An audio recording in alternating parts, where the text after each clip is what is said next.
Bonsoir Jean-Rémy Baudot, Bonsoir les Nathalie. côtes du soir avec vous. La France aura bientôt des éoliennes le long de ses côtes. Oui, c'est l'un des plus gros contrats en cours actuellement en France. 10 milliards d'euros vont être investis pour installer 5 à 600 éoliennes le long des côtes françaises. Il y aura 5 sites, Le Tréport et Fécamp en Seine-Maritime, Courceuil-sur-Mer dans le Calvados, Saint-Brieuc dans les Côtes-d'Armor et Saint-Nazaire en Loire-Atlantique. Un méga projet. 3000 mégawatts, c'est l'équivalent de 2 à 3 centrales nucléaires nouvelle génération, les centrales EPR. Aujourd'hui, c'était la fin des appels d'offres. 3 offres ont été déposées.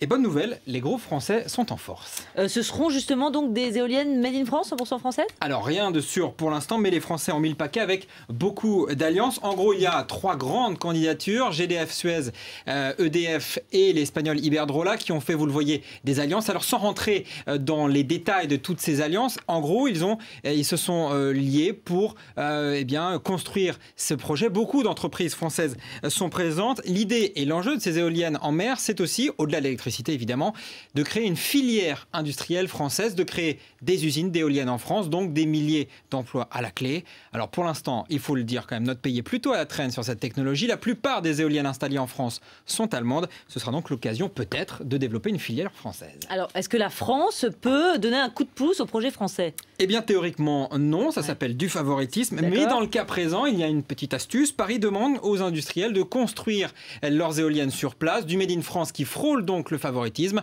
Et d'ailleurs, certains groupes industriels étrangers ont d'ailleurs bien compris le message. Plusieurs groupes allemands ont abandonné leur candidature. C'est le cas notamment de l'électricien E.ON qui parle, je cite, de favoritisme dissimulé.